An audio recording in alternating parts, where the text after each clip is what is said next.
بسم اللہ الرحمن الرحیم۔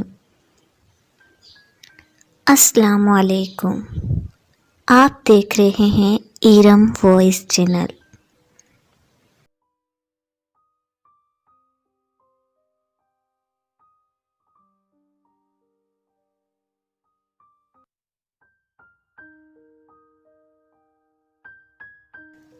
اللہ تعالیٰ پر بھروسے کی کہانی۔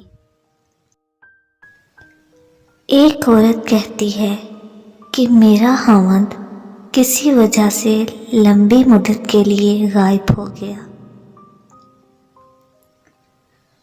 اس وقت میں ایک کم عمر بچے کی ماں تھی، جبکہ میرا بوڑھا باپ بھی ہمارے ساتھ ہی رہتا تھا۔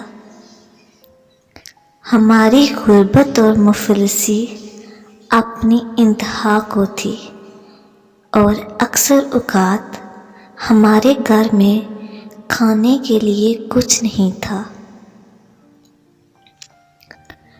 اگر دوپہر کو کچھ کھا لیتے تو رات کو بھوکا سونا پڑتا۔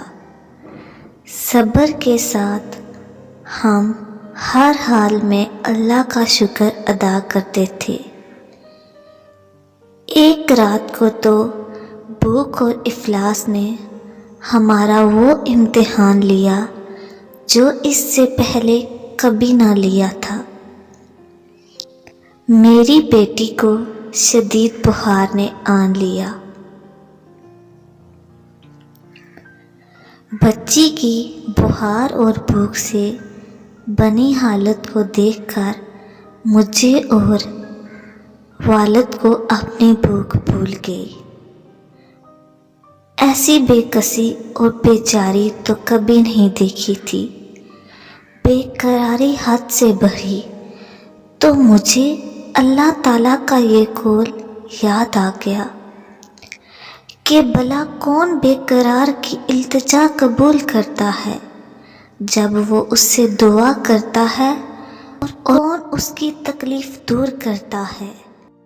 ہاں، ہر انسان کی تکلیف، چاہے وہ بھوک کی ہو یا بیماری کی یا غربت اور افلاس کی یا گناہوں کی، کون ہے اس ذات پاک کے سوا جو ان سب تکلیفوں کو دور کر سکتا ہے۔ یہ سب کچھ سوچ کر میں اٹھی اور جا کر وضو کیا۔ واپس آ کر بچی کے ماتھے پر ٹھنڈے پانی کی پٹی رکھی اور اللہ کے حضور نماز کی ادائیگی کے لیے کھڑی ہوگی۔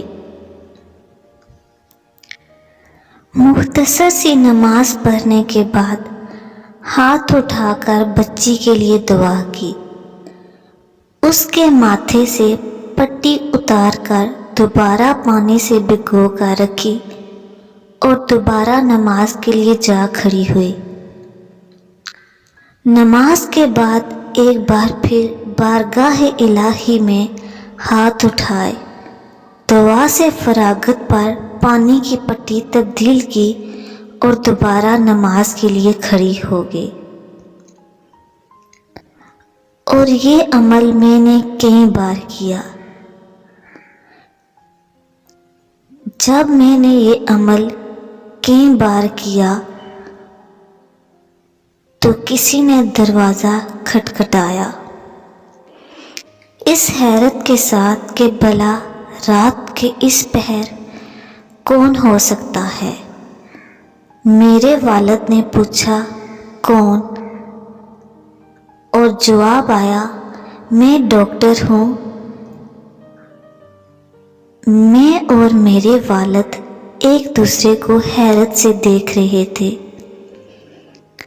کہ اس کو کس نے بلایا ہے۔ میرے والد نے جا کر دروازہ کھولا۔ ڈاکٹر نے آتے ہی پوچھا مریضہ کدھر ہے، اور ہم نے سادگی سے بچی کی طرف اشارہ کیا۔ ڈاکٹر نے بچی کو چیک کیا اور کاغذ پر ایک نسخہ لکھ کر میرے ہاتھ میں تھماتے ہوئے بولا کہ لائیے میری فیس دیجیے اور میں چلتا ہوں۔ میں نے آہستہ سے کہا، ڈاکٹر صاحب، ہمارے پاس تو آپ کو دینے کے لیے پیسے نہیں ہیں، بلکہ ہمارے پاس تو کچھ بھی نہیں ہے۔ میرا یہ جواب سنتے ہی ڈاکٹر چلا اٹھا اور غصے سے بولا کہ اگر فیس نہیں تھی تو مجھے آدھی رات کو فون کر کے کیوں بلایا تھا؟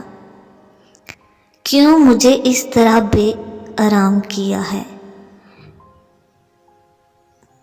ڈاکٹر کے منہ سے ٹیلی فون کا سن کے مجھے لگا کہ ڈاکٹر غلطی سے ہمارے گھر آ گیا ہے۔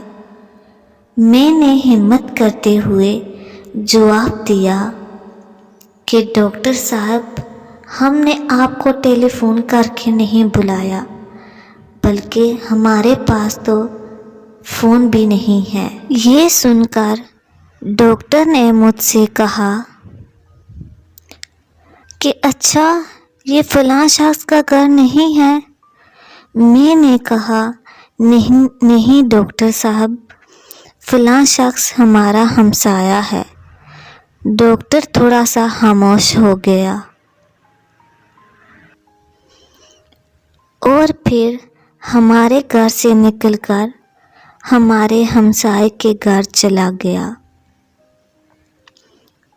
اور ہم شرمندہ سے ہو کر بیٹھ گئے۔ تھوڑی دیر گزری تھی کہ ڈاکٹر ایک بار پھر ہمارے گھر آئے۔ آنکھوں میں آنسو اور روندھی ہوئی آواز میں بولے کہ اللہ کی قسم، تمہارے گھر سے اس وقت تک نہیں جاؤں گا جب تک تمہارا پورا قصہ نہ سن لوں۔ میں نے ڈاکٹر کو پورا قصہ سنا ڈالا کہ کس طرح میں بچی کے ماتھے پر پانی کی پٹیاں رکھ رہی تھی اور اللہ کے حضور دعا کر رہی تھی۔ ڈاکٹر یہ سن کر جلدی سے اٹھ کر باہر چلا گیا اور کچھ دیر کے بعد ہمارے لیے رات کا کھانا اور بچی کے لیے دوائی اور کچھ گھریلو ضروریات کے سامان کے ساتھ لوٹا۔ ساتھ ہی اس نے ہمیں بتایا کہ اس کی طرف سے ہمیں ہر مہینے ایک تنخواہ ہمیں اس وقت تک ملتی رہے گی جب تک اللہ تعالیٰ چاہے گا۔ جی ہاں محترم سامعین، یہ اللہ تعالیٰ پر بھروسے کی ایک سچی کہانی ہے۔ صرف یاد دہانی کے لیے بتاتی ہوں کہ اللہ تعالیٰ پر ہمیشہ بھروسہ کیجیے، کیونکہ اللہ تو ہمیں ہماری جنم دینے والی ماں سے بھی زیادہ پیار اور محبت کرتے ہیں، تو وہ کیسے ہماری کوئی بات رد کر سکتا ہے۔ معذرت کے ساتھ کروا سچ تو یہ ہے کہ مجھ گناہگار سمیت ہم سب اس ذات باری تعالیٰ سے اس طرح مانگتے ہی نہیں کہ جس طرح مانگنے کا حق ہوتا ہے۔